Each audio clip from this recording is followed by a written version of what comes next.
Many years ago, a young man named Giovanni Guasconti left his home in Naples to study in northern Italy. He rented a small room on the top floor of a dark and ancient palace.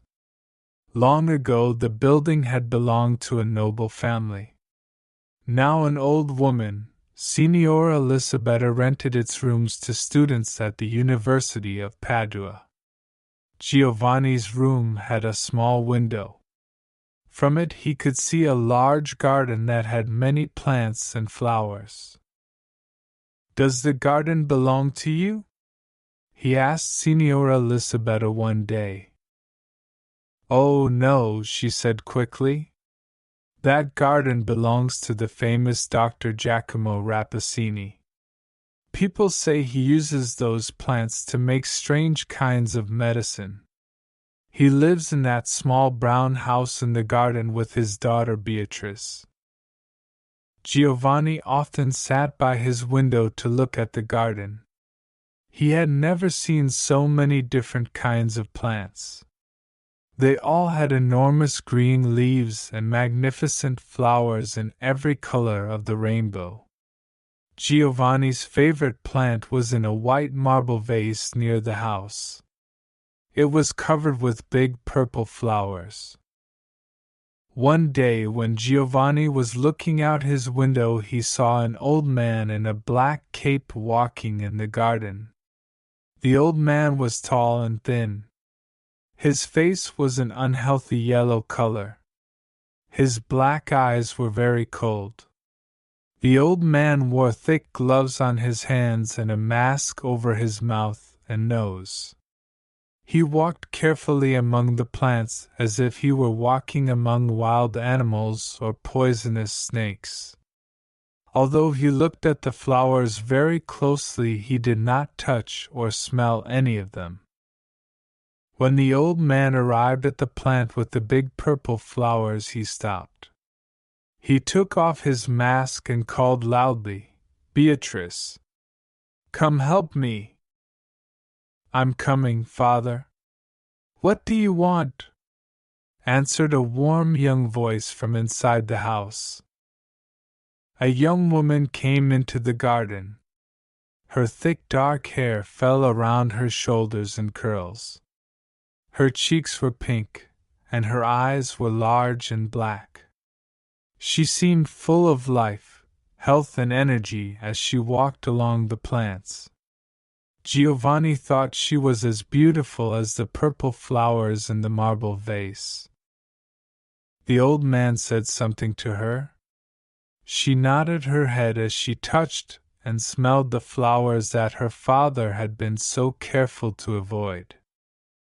Several weeks later, Giovanni went to visit Pietro Baglioni, a friend of his father's.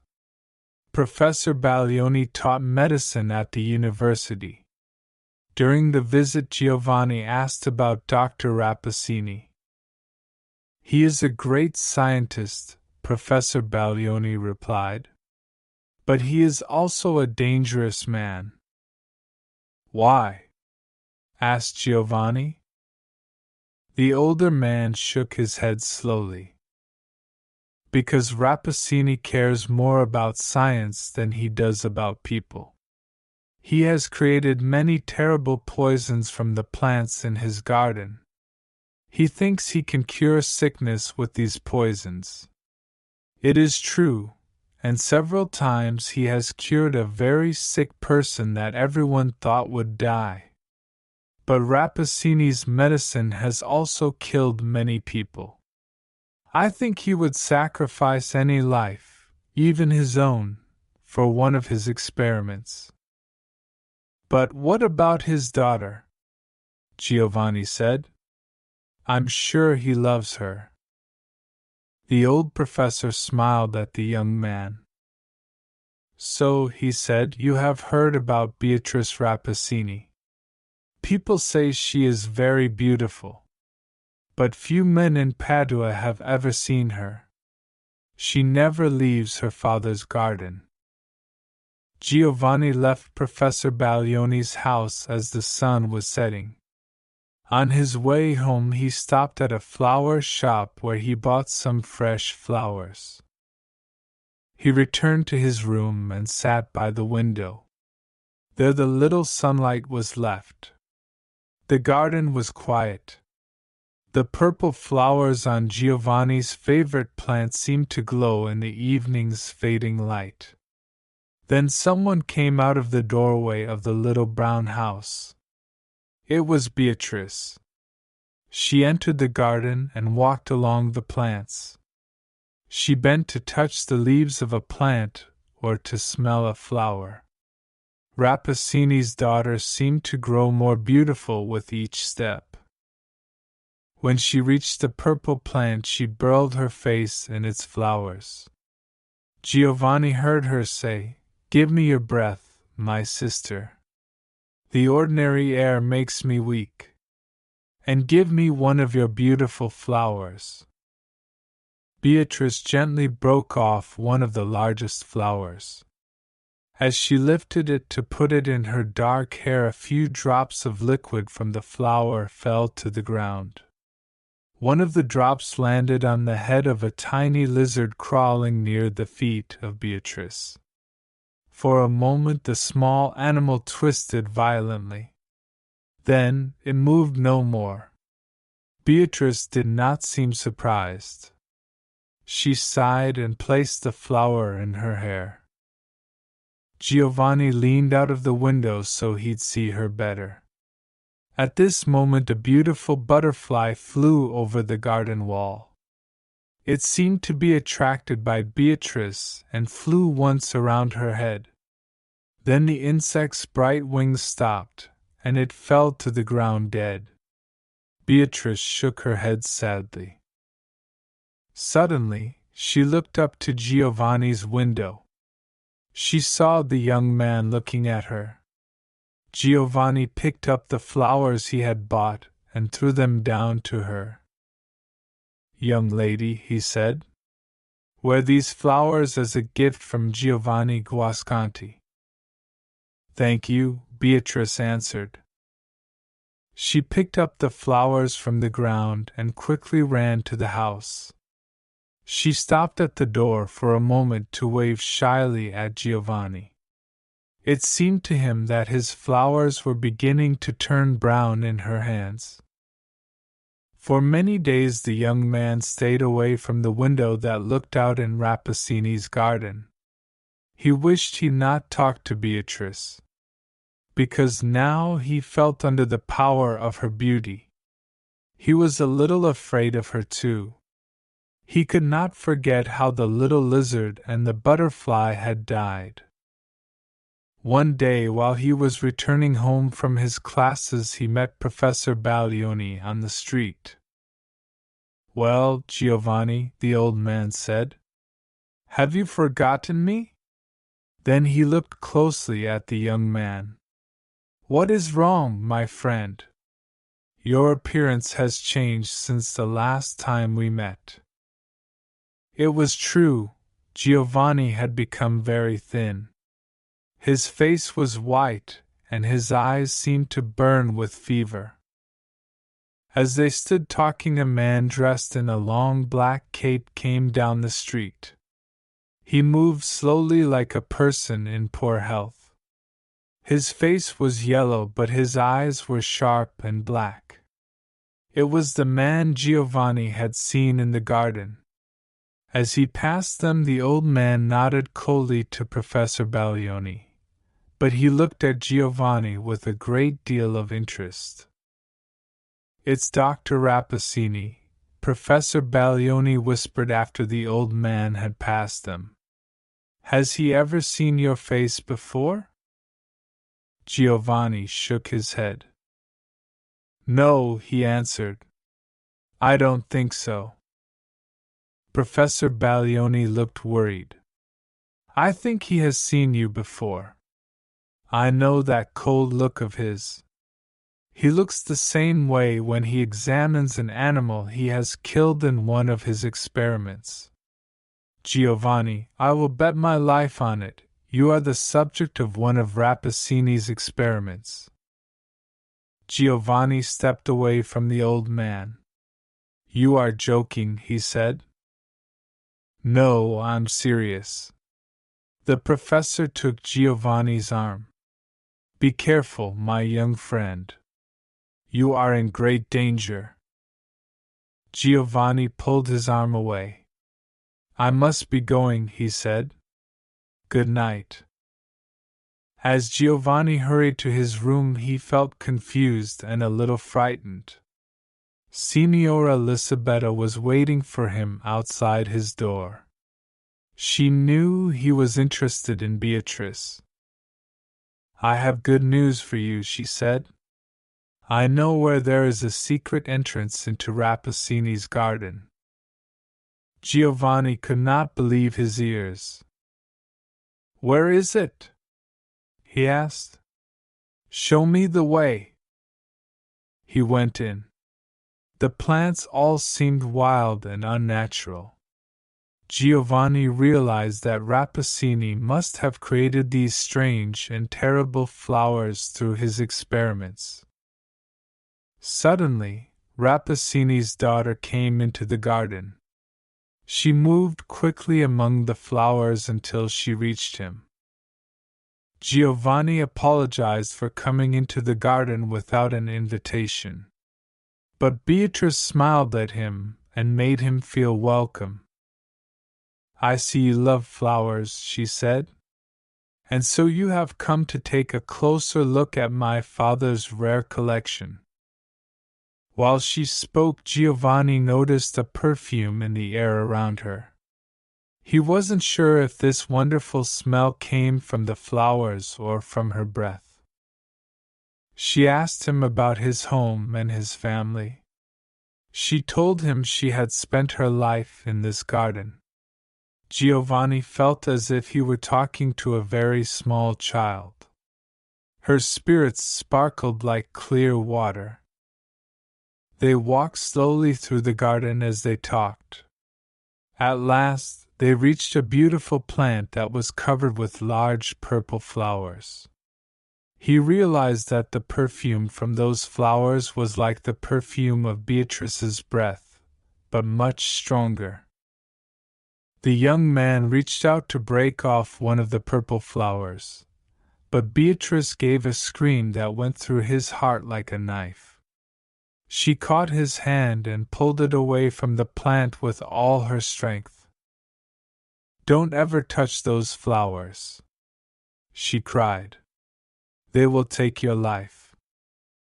Hiding her face, she ran into the house. Then Giovanni saw Dr. Rappaccini standing in the garden.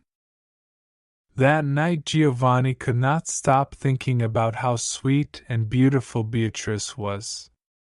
Finally, he fell asleep. But when the morning came, he woke up in great pain. He felt as if one of his hands was on fire. It was the hand that Beatrice had grabbed in hers when he had reached for one of the purple flowers. Giovanni looked down at his hand. There was a purple mark on it that looked like 4 small fingers and a little thumb. But because his heart was full of Beatrice, Giovanni forgot about the pain in his hand. He began to meet her in the garden every day. At last she told him that she loved him. But she would never let him kiss her or even hold her hand. One morning several weeks later, Professor Baglioni visited Giovanni. "I was worried about you," the older man said. "You have not come to your classes at the university for more than a month. Is something wrong?" Giovanni was not pleased to see his old friend. "No, nothing is wrong. I am fine, thank you." He wanted Professor Baglioni to leave, but the old man took off his hat and sat down. "My dear Giovanni," he said, "you must stay away from Rappaccini and his daughter. Her father has given her poison from the time she was a baby. The poison is in her blood and on her breath. If Rappaccini did this to his own daughter, what is he planning to do to you? Giovanni covered his face with his hands. Oh my God! He cried. Don't worry, the old man continued. It is not too late to save you. And we may succeed in helping Beatrice, too. Do you see this little silver bottle? It holds a medicine that will destroy even the most powerful poison. Give it to your Beatrice to drink. Professor Baglioni put the little bottle on the table and left Giovanni's room. The young man wanted to believe that Beatrice was a sweet and innocent girl, and yet, Professor Baglion's words had put doubts in his heart. It was nearly time for his daily meeting with Beatrice. As Giovanni combed his hair, he looked at himself in the mirror near his bed. He could not help noticing how handsome he was. His eyes looked particularly bright, and his face had a healthy, warm glow. He said to himself, "At least her poison has not gotten into my body yet." As he spoke, he happened to look at some flowers he had just bought that morning. A shock of horror went through his body. The flowers were turning brown. Giovanni's face became very white as he stared at himself in the mirror. Then he noticed a spider crawling near his window. He bent over the insect and blew a breath of air at it. The spider trembled and fell dead. "I am cursed," Giovanni whispered to himself. "My own breath is poisoned." At that moment, a rich, sweet voice came floating up from the garden. "Giovanni, you are late. Come down. You are a monster," Giovanni shouted as soon as he reached her. "And with your poison you have made me into a monster too. I am a prisoner of this garden." "Giovanni!" Beatrice cried, looking at him with her large, bright eyes. "Why are you saying these terrible things? It is true that I can never leave this garden. But you are free to go wherever you wish." Giovanni looked at her with hate in his eyes.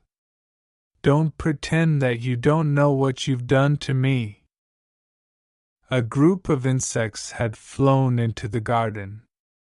They came toward Giovanni and flew around his head. He blew his breath at them. The insects fell to the ground dead. Beatrice screamed. "I see it! I see it! My father's science has done this to us. Believe me, Giovanni. I did not ask him to do this to you. I only wanted to love you." Giovanni's anger changed to sadness. Then he remembered the medicine that Professor Baglioni had given him. Perhaps the medicine would destroy the poison in their bodies and help them to become normal again. "Dear Beatrice," he said, "our fate is not so terrible." He showed her the little silver bottle and told her what the medicine inside it might do. "I will drink first," she said. "You must wait to see what happens to me before you drink it." She put Baglioni's medicine to her lips and took a small sip. At the same moment Rappaccini came out of his house and walked slowly toward the two young people. He spread his hands out to them as if he were giving them a blessing. "My daughter," he said, "you are no longer alone in the world. Give Giovanni one of the purple flowers from your favorite plant. It will not hurt him now. My science and your love have made him different from ordinary men." My father, Beatrice said weakly, why did you do this terrible thing to your own child? Rappaccini looked surprised. What do you mean, my daughter? He asked. You have power no other woman has. You can defeat your strongest enemy with only your breath. Would you rather be a weak woman? I want to be loved, not feared, Beatrice replied. But now it does not matter. I am leaving you, father. I'm going where the poison you have given me will do no harm. Goodbye to you, Giovanni. Beatrice dropped to the ground. She died at the feet of her father and Giovanni. The poison had been too much a part of the young woman. The medicine that destroyed the poison destroyed her as well.